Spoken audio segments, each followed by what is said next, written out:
Hi, today I'm reviewing the Dermalogica Sound Sleep Cocoon.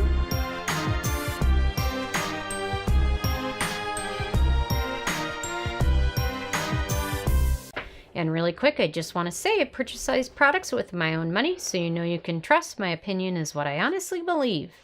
And if you want to help support the channel, click on the Amazon link below before you make your purchase. So this is a new product from Dermalogica, and actually I was in Australia recently, and this is all over the magazines over there, like it's the biggest thing that's ever come out. So actually when I arrived back from Australia, I got a couple of my beauty boxes I subscribe to, and I got a couple samples of this, so I was pretty excited about that. More excited about the packaging, because the full size of this comes in a jar, which isn't good for any product, just in terms of the air degrades it once you dig your fingers in.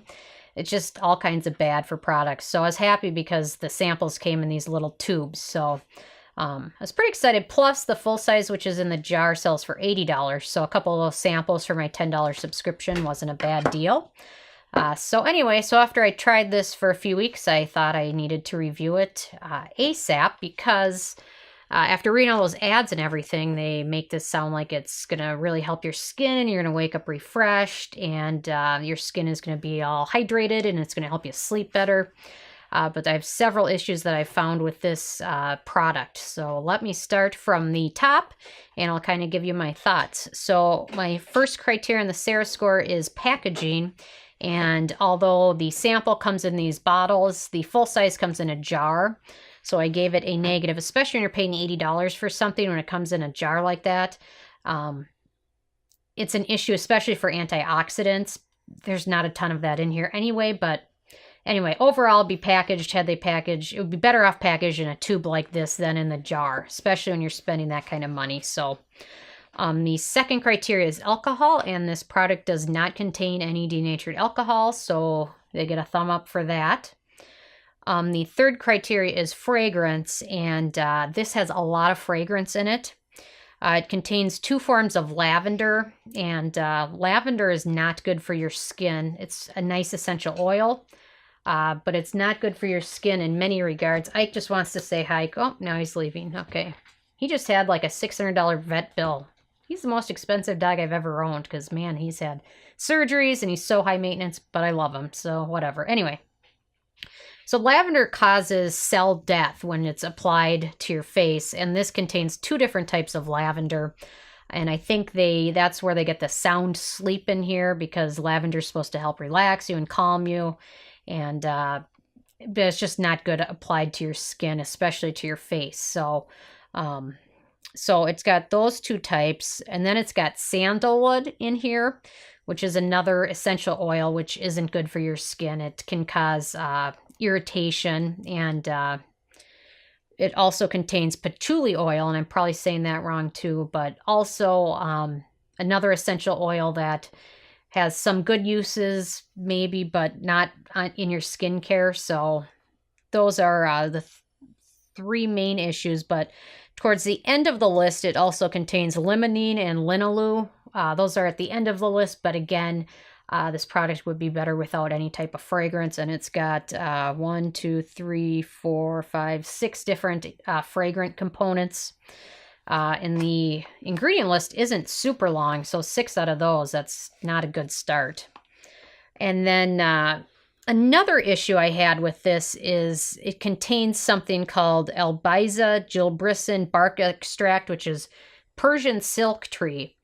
And it's the 6th ingredient in the product, but I went to see if I could find any research on that, because I know the name, I've seen it here and there, but I didn't know a ton about it.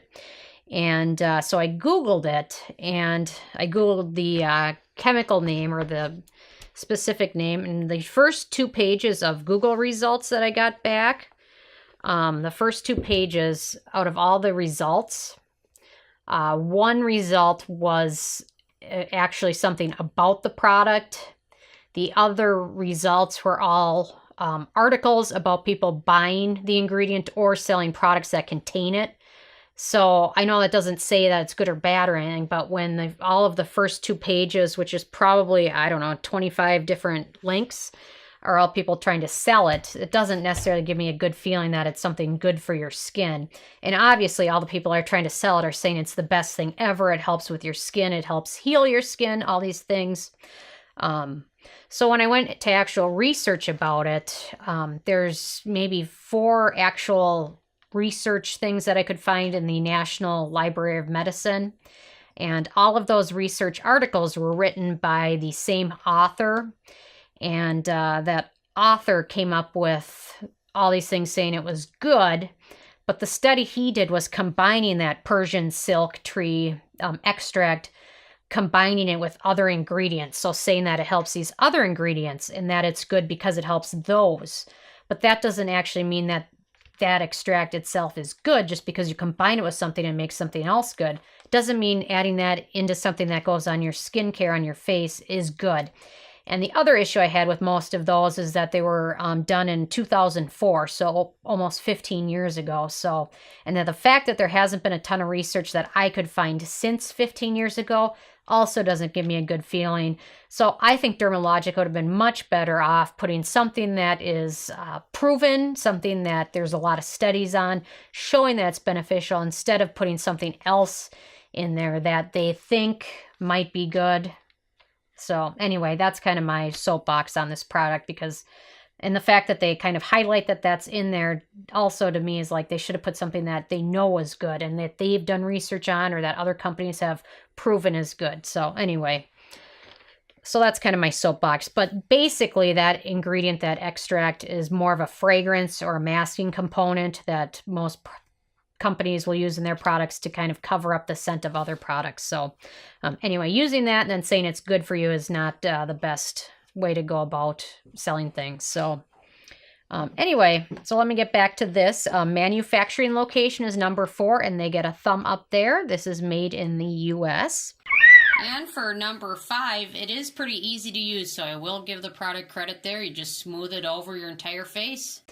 Number 6 is antioxidants, and really there's not a ton of proven antioxidants in here. They have a couple forms of vitamin E, which is good, but other than that, not a ton of proven antioxidants. And also the fact that it's a jar packaging, that won't remain stable very long anyway.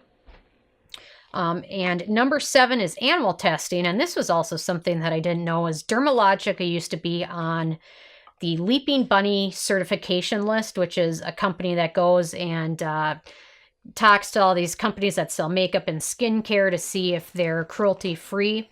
And so for a period of time, they were Leaping Bunny certified, which is good. That means they don't test on animals. However, that was revoked a few years ago because they were saying that they were cruelty-free, but buying from labs where it is known that animal testing goes on. So there's a little bit of hypocrisy there as well. So they're not cruelty-free, in my opinion, especially the fact that they got their Leaping Bunny certification taken back. A little sketchy there, too. Performance, I gave that a negative as well. I used this for a couple weeks, or several weeks, and went through a tube of this, and this one's almost gone. And I didn't notice any noticeable difference in my skin, and it didn't seem any softer, and it didn't help me sleep either. Man, I've got jet lag, and this couldn't help me sleep, but I just didn't notice a ton of beneficial, or my skin didn't seem softer. I think I would have been better off using something else that I normally use, but yeah, this, for me, the performance just wasn't there, and how heavily scented it is.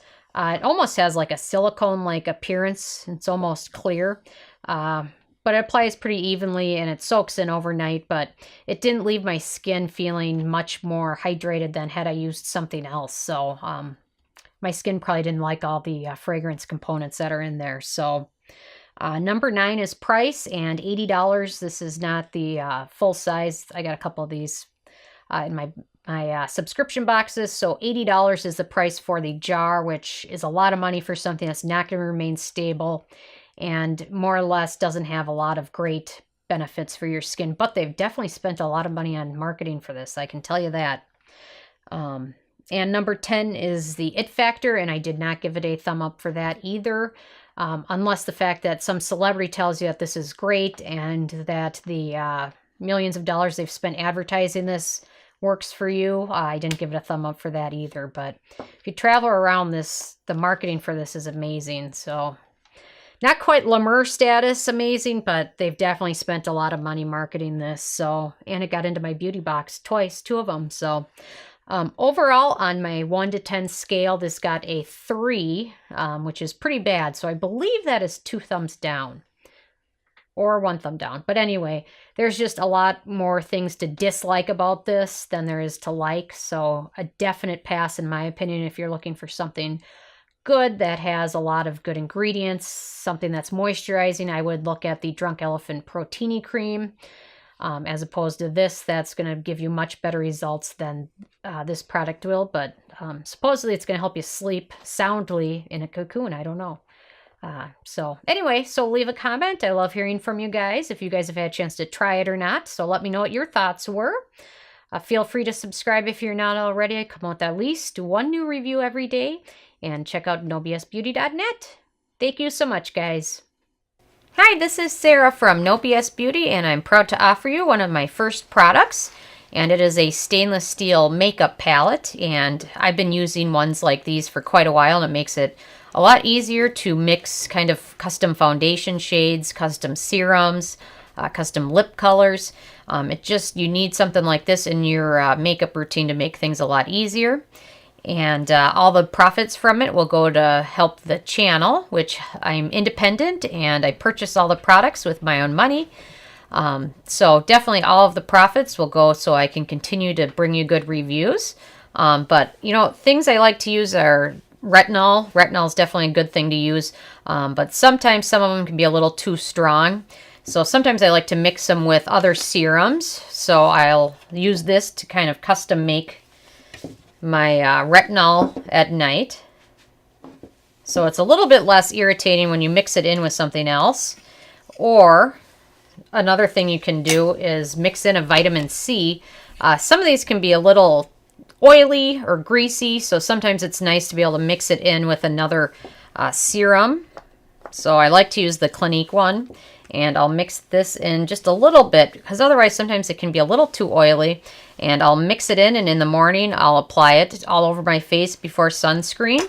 And another good vitamin C serum I like is the Dermalogica one, but sometimes using the dropper with that can be a little messy, so sometimes I just like to mix just a little bit in with another serum. I love the First Aid Beauty Ultra Repair Serum, definitely a holy grail of mine.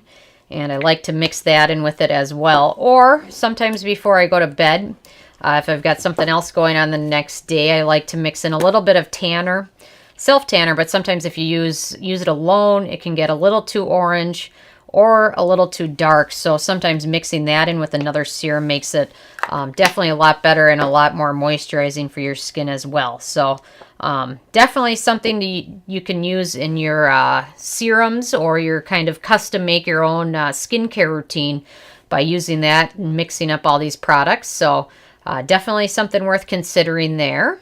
And I also like to use it to mix in some of my custom foundations. So let me show you that too. Another thing I've been using this palette for is mixing and kind of customizing my own foundation. You can almost create a specific color if you have certain foundations that don't mesh well with your skin tone or even your skin texture. You can almost create your own custom foundation. One foundation I love is the Bare Minerals Bare Pro.